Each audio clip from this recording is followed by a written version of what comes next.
Olá, sejam bem-vindos ao Pode Crescer, o podcast do Sebrae Mato Grosso do Sul, hoje em uma edição especial diretamente aqui do Living Lab, esse espaço de empreendedorismo e inovação do Sebrae Mato Grosso do Sul. E aqui à minha frente eu tenho a presença dela, Leandra Costa, gerente do Living Lab. Tudo bem, Leandra? Tudo bom, Bruno? Tudo bom, pessoal? Sensacional essa edição de comemoração de 8 anos do Living Lab, é isso? Sim.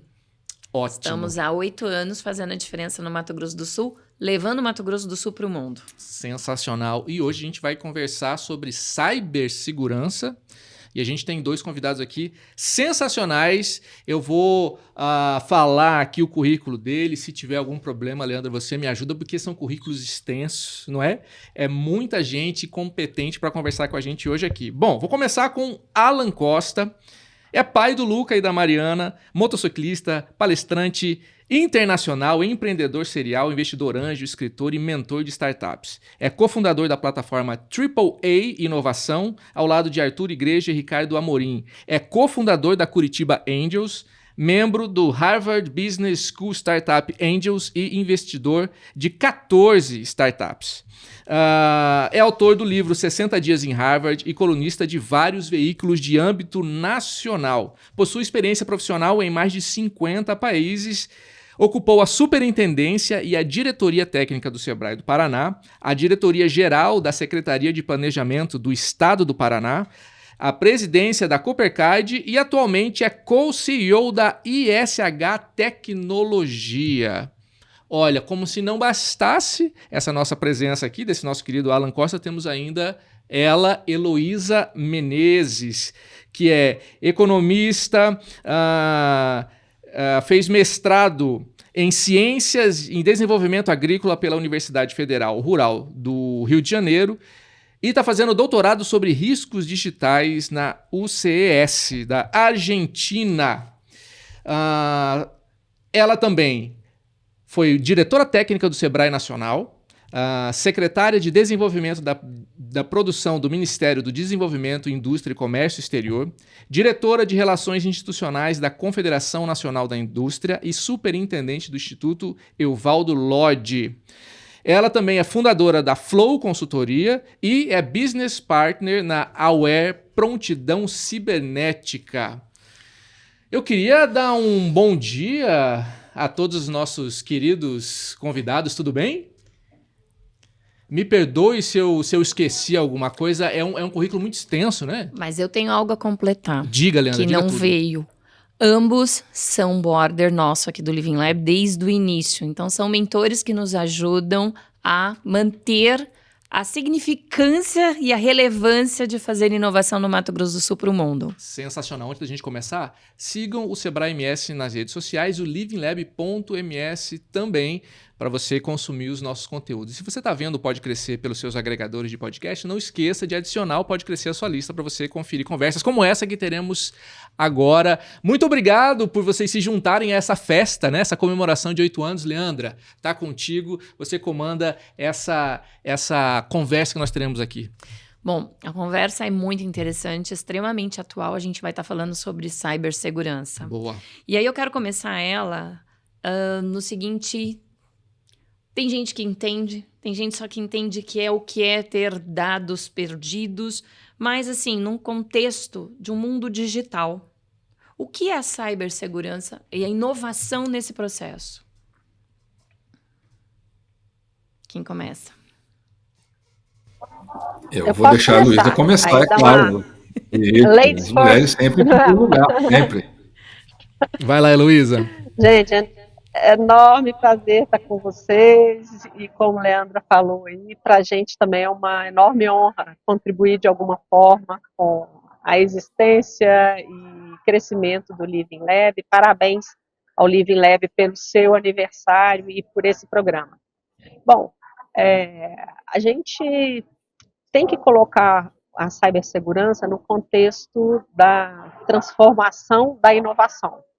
Né? A gente vive numa era digital, né? Ou numa era de convergência de tecnologia, onde dados habilitam os novos negócios, onde os dados ajudam, né, na mobilidade,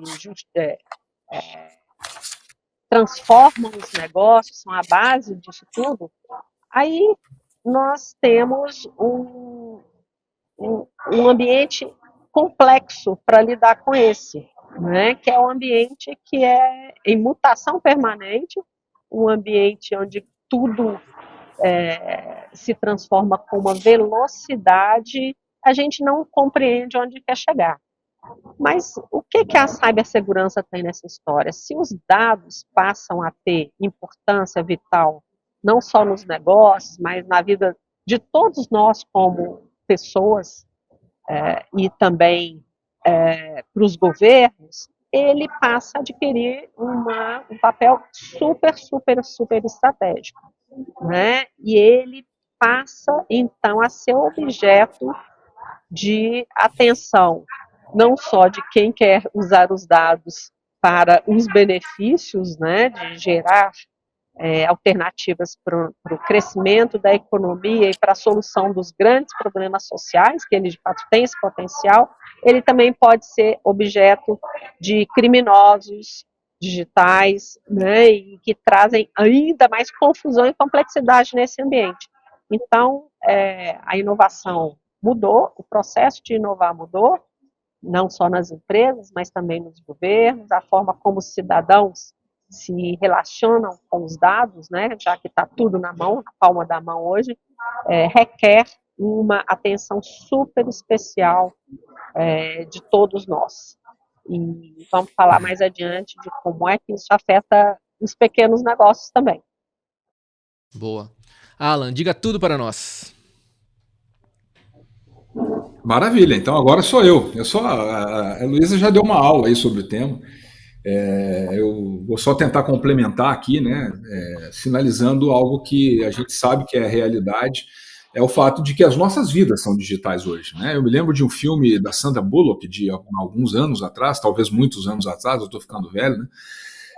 Onde ela era, eu acho que inclusive o nome do filme era Rede, e ela era apagada do mundo, ela deixava de existir porque alguém sumia lá com os dados dela, e ela então passou a ter dificuldade de fazer qualquer coisa, porque ela simplesmente não existia. A grande realidade é que essa, talvez, utopia daquele tempo, ela chegou. Ela não é mais uma utopia, ela é uma realidade. As nossas vidas são digitais. Eu acredito que muitos e muitas de vocês que nos assistem e nos ouvem nesse momento, há muito tempo, como eu, já não tem mais carteira. Por quê? Porque a carteira está aqui, né?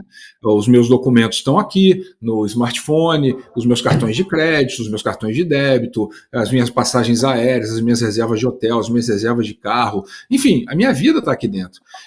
A contrapartida disso é que você não viaja mais com carteira, mas você precisa viajar com 2 celulares, que se você perder o primeiro, você deixa de existir, fica meio que como a Sandra Bullock naquele tempo, né?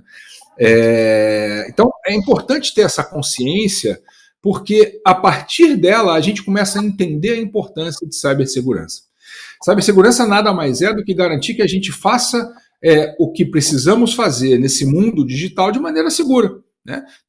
Não é nada além disso. E evidentemente que isso tem diferentes níveis de complexidade, diferentes níveis de sofisticação, em função do tipo de empresa, do porte da empresa, do segmento onde a empresa está. Uma empresa, por exemplo, que é uma indústria, ela precisa de um nível de proteção que é muito menor do que um banco. O banco não pode cogitar a ideia de ser invadido por alguém, de ter um ataque que roube seus dados. Então, evidentemente, a gente fala de níveis de complexidade, de investimento, de preocupação diferentes.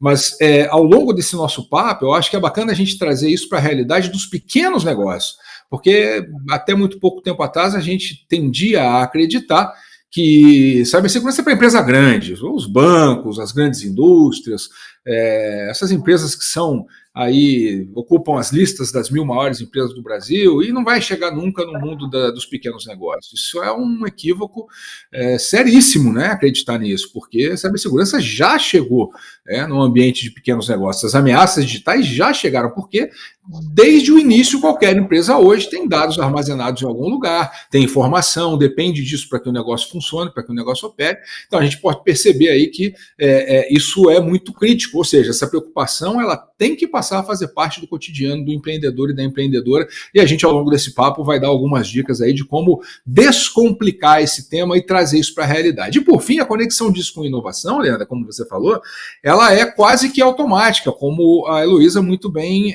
caracterizou, né? Se nós estamos falando que nossas empresas operam no mundo digital e que utilizam ferramentas digitais para inovar, evidentemente que eu preciso proteger, porque do contrário, sem as ferramentas digitais e sem meus dados, eu me torno absolutamente incapaz de inovar, e como a gente sabe, falta de inovação hoje é igual à morte, né? Caminhar para o abismo de uma maneira determinada, né? A gente tem que assegurar que os meios digitais, os instrumentos digitais e os nossos dados estão íntegros para que a gente possa gerar inovação no final do dia.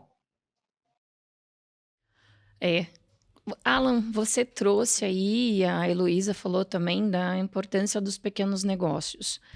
A gente sabe, sim, somos seres digitais. A gente não tem um chip implantado no corpo, mas tem um muito colado ao corpo, que é o celular, né? Ele está grudado. Se você não está com ele no corpo, você acha que está sem roupa, né? Muitas vezes. Mas assim, para uma pequena empresa, porque uma grande empresa, a gente tenha o entendimento que o pré-requisito de que, no mínimo, ela já tenha alguma coisa. Mas é micro e pequena empresa, porque ambos lidam com startups. Alan aqui, agora investidor de 14 startups. Como é que esses pequenos negócios têm que se atentar a isso? E por que eu pergunto isso? Porque a gente tem agora recente um filme que traz uma questão de uma rede social que era de infiéis, né? De pessoas que tinham lá os seus dados e, de repente, mais de 35 milhões foram vazados. Teve uma série de danos. Inclusive, pessoas se suicidaram por conta disso. A empresa garantia que era seguro. Entretanto, se comprovou que não. Como que a gente orienta uma pequena empresa e quanto custa ela a se proteger, principalmente nesse estágio de nascimento, de estar totalmente digital? Legal. Eu acho que eu vou começar agora, então, se a Heloísa me permitir. Claro. Eu acho que a primeira e grande decisão, a primeira e grande transformação que o empresário, que o empreendedor, a empreendedora tem que encarar é na sua própria mentalidade. Cibersegurança, aliás, Leandra, você já me ouviu falar isso 1 zilhão de vezes, né? Assim como inovação, cibersegurança também é sobre pessoas. A gente sabe que quem inova não é tecnologia é instrumento, depende da mentalidade das pessoas para que a gente gere a inovação, eventualmente até contando com a tecnologia de apoio. E cibersegurança tem uma característica muito similar, porque todo e qualquer pequena empresa, empreendedora, precisa entender que tudo começa com o próprio comportamento seguro. Você falou da série da Ashley Madison, que é a empresa que foi reportada aí como tendo vazado os dados, era um site de casos extraconjugais, né? Então você imagina o impacto que isso provoca, como você disse, provocou, né? E eu hoje assisti uma série, pela manhã aqui fazendo a minha ginástica matinal, onde contava a história de uma empresa surgida na Argentina que se mostrou, né, depois de algum tempo, a maior pirâmide financeira de todos os tempos, espalhada pelo mundo todo e tal.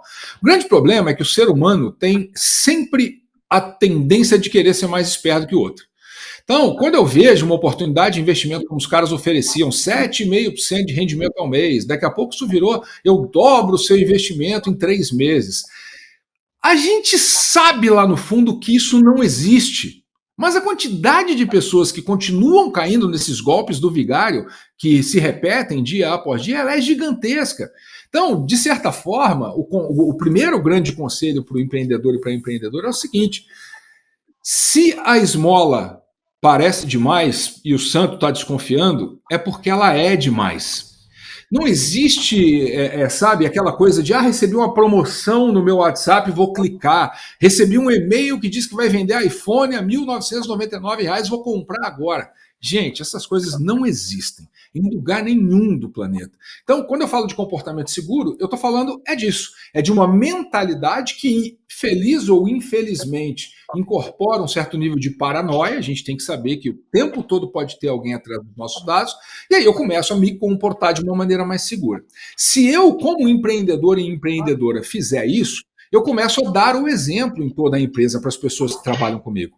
Eu começo a conscientizar essas pessoas da importância de se cuidar. Porque a gente fala muito de, precisa contratar ferramentas, precisa ter softwares que protejam de vírus, de ameaças digitais, de ransomware. Precisa sim de tudo isso. Mas nada disso é efetivo se não houver uma mentalidade segura dentro da empresa, se o empreendedor e as pessoas que trabalham com ele, ou a empreendedora e as pessoas que trabalham com ela, se eles não tiverem essa percepção do quão sério é esse tema.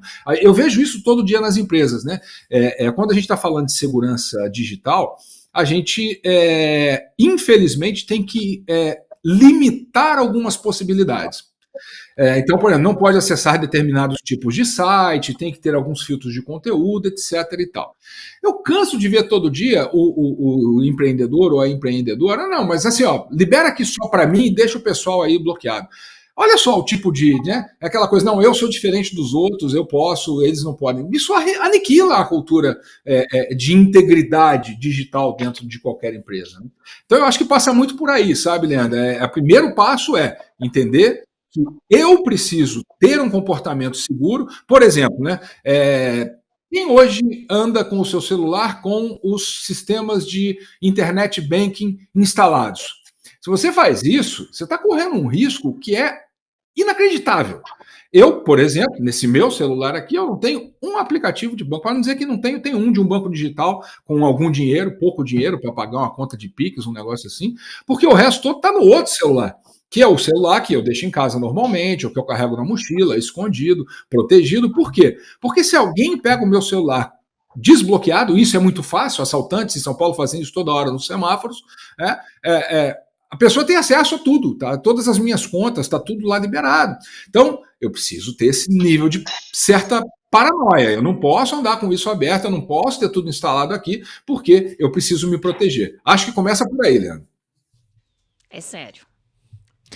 A parte do aplicativo de banco me pegou um pouco aqui, viu? Me pegou um pouco aqui. Você já vai mudar seu comportamento, né, Bruno? Antes de passar para a Heloísa, uma coisa que eu notei que é isso, né? A atitude segura continua sendo uma atitude tradicionalíssima, né? Como sempre foi, né?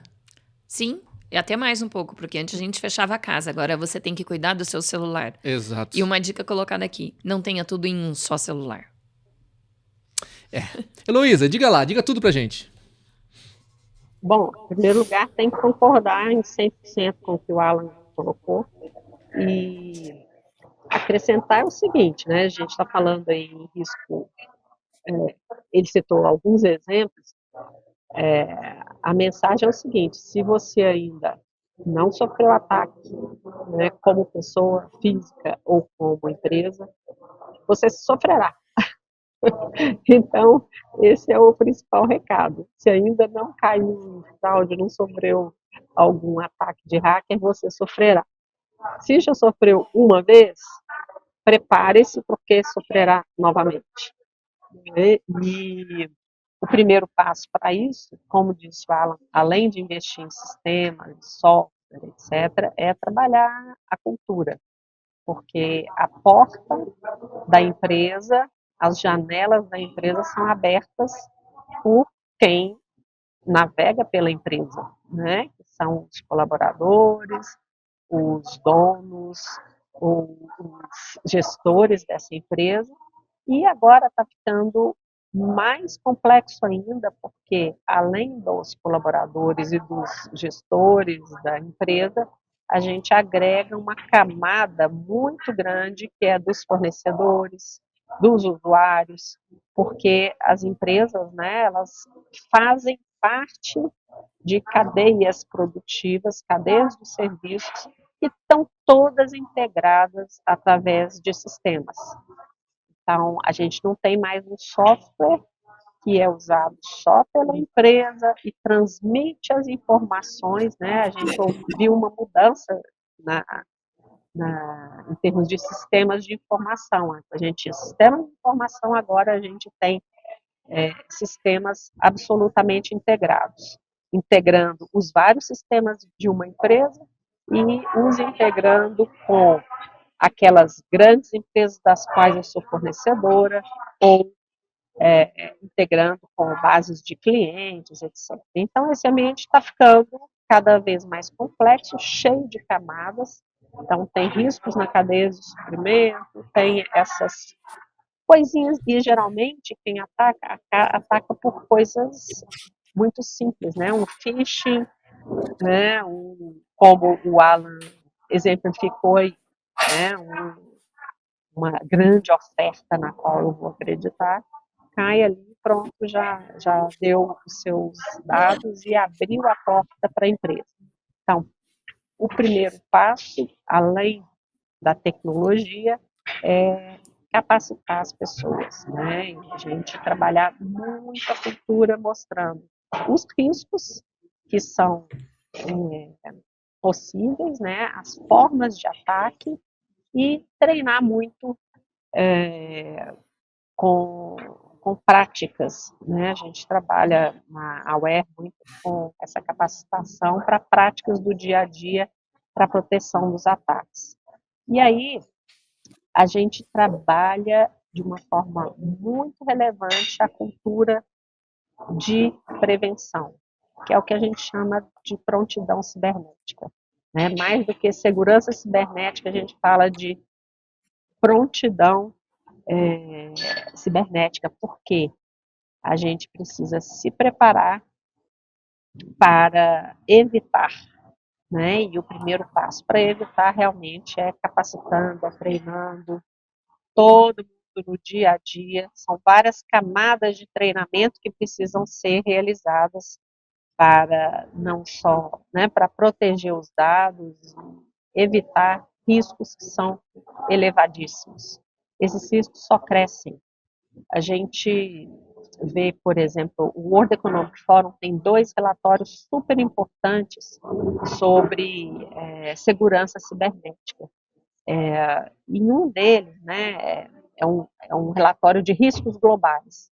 Até 2023, ou seja, no ano passado, se a gente listasse ali os 24 maiores riscos globais, os riscos tecnológicos, que são esses ligados principalmente à segurança cibernética, só estavam 2 entre os 24 maiores riscos do mundo. Agora, no relatório de 2024, a gente já tem 4 dos maiores riscos globais, entre 24, são os riscos ligados à tecnologia, cyberataques, e também está lá no primeiro lugar, tá? É o risco ligado à desinformação, como consequência da ampliação do uso da inteligência artificial, que isso para mim também é um risco, né? Eu considero isso como um risco global, um risco digital muito sério. Então a gente está vendo um crescimento muito grande, os empresários e líderes globais estão percebendo isso e investindo cada vez mais na segurança. Então, assim, o último recado para pequeno negócio, eu penso muito no pequeno negócio associado a cadeias de produção, né? São os fornecedores de médias, de grandes empresas. Se a empresa que é a âncora dessa cadeia não pratica ainda todos os mecanismos, não te capacita, não te treina, é uma boa dica que você, pequeno negócio, tome todos os cuidados, já comece a tomar todos os cuidados possíveis para demonstrar que a sua empresa é segura, para fazer parte dessa cadeia produtiva. Porque a gente vê que um próximo gap, um próximo nível de competitividade poderá ser alcançado entre aquelas que estão, empresas que estão mais resilientes, cyber resilientes, do que as que não estão cyber resilientes. E aí um outro documento, né, do World Economic Forum, que é o Global Cyber Security Outlook, ele mostrou que tem uma tendência de aumento do gap, um aumento das desigualdades entre as organizações que são ciberseguras e as que não são. Então, fica aí uma dica para um próximo diferencial de competitividade entre as empresas, aquelas que se protegem e aquelas que não se protegem. Muito bom. Tem um ponto aqui interessante que eu vou pegar um pouquinho da fala de vocês. Vocês trazem a visão de quem está por detrás da empresa. Mas quem hoje está em risco com a questão de dados é todas as pessoas. E assim, eu já vi empresários e pessoas falando assim, não, mas a empresa diz que tem um LGPD, que o advogado já orientou e trata. Então, o cliente acha que porque a empresa divulgou que cuida dos dados, não sabe nem o que perguntar como ele trata os dados.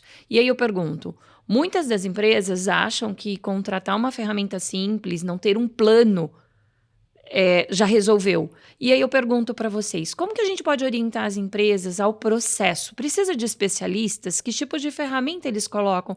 Porque informar o cliente que tem LGPD, ele está informando o cliente que ele está preocupado e não vai compartilhar os dados desse cliente. Entretanto, se a estrutura dele não está segura, os dados vão ser roubados. Como diz a Heloísa, se não foi, vai ser. Então, não é uma questão de...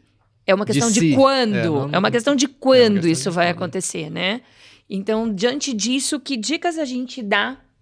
É especialista? É um profissional? É só uma ferramenta? Qual é o conjunto de estrutura que esse empresário tem que ter para, de fato, garantir que a LGPD está sendo seguida? Vamos lá, então. A LGPD por si só significa absolutamente nada. Somos aderentes à LGPD. Todo mundo pode falar isso, qualquer empresa pode falar isso. Quando no final do dia os dados estão vazando pelo ladrão. A LGPD é uma regulamentação bastante importante e relevante, mas que tem que ser suportada, como você até tangenciou aí, né, Leandra, por tecnologias e processos, principalmente por processo.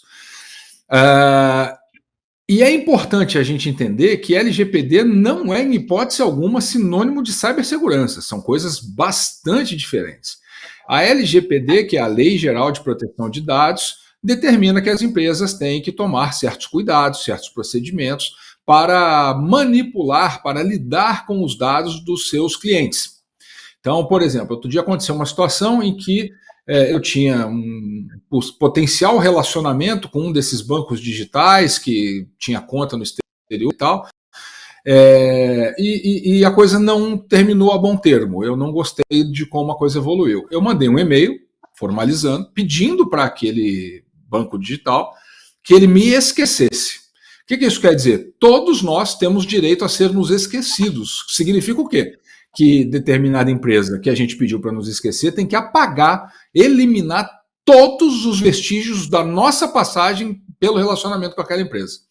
E aí, assim, qualquer empresa hoje pode receber um pedido desse, independente de tamanho, independente de porte. Eu quero que você me esqueça, não quero que você me ligue nunca mais, quero que você exclua os meus dados. A gente tem que estar pronto para fazer isso, porque isso faz parte da LGPD. E por isso mesmo a gente precisa de ferramenta.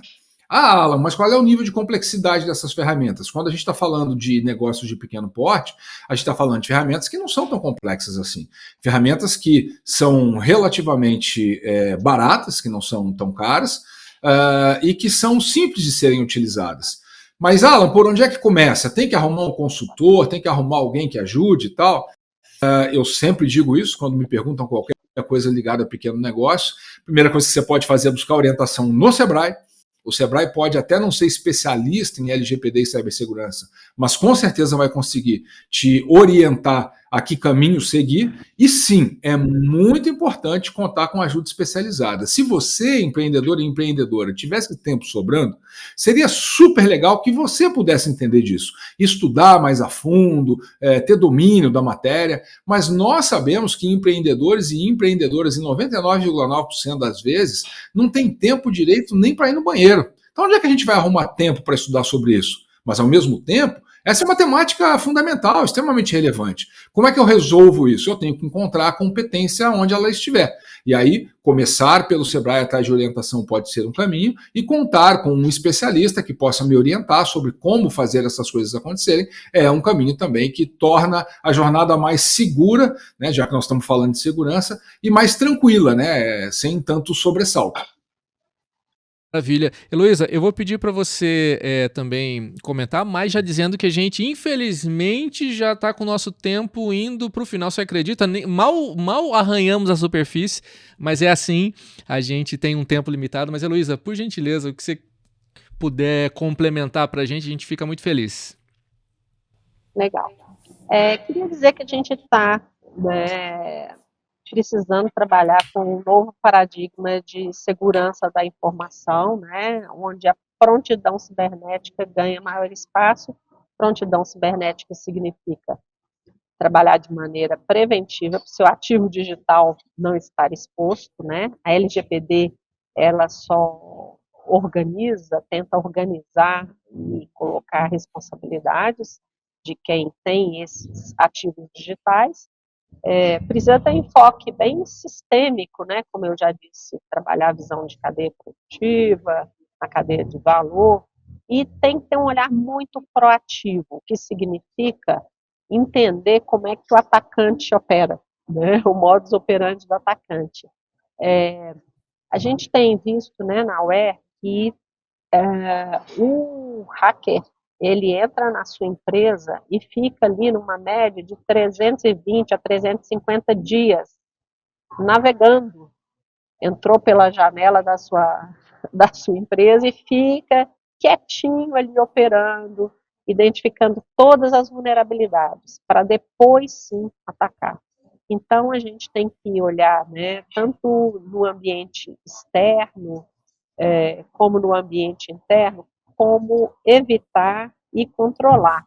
Então, a gente não pode ter só uma postura passiva diante de phishing, de engenharia social, uma coisa que é muito simples de evitar, mas hoje tem criminosos que entram na empresa através do que a gente chama de engenharia digital. Pega um funcionário da empresa, às vezes até de uma maneira coerciva, né, e fala: se você não me der a senha, a sua senha, e conseguir a senha do seu chefe, do cara de compras e tal, eu vou ameaçar a sua família. Tem esse tipo de crime também, furtos de credenciais e tal. Então não adianta ter só uma postura passiva, precisa entender todas essas formas de entrada e trabalhar na forma de defesa ativa. É um conceito bem militar, né, de estratégia militar que precisa fazer parte da empresa.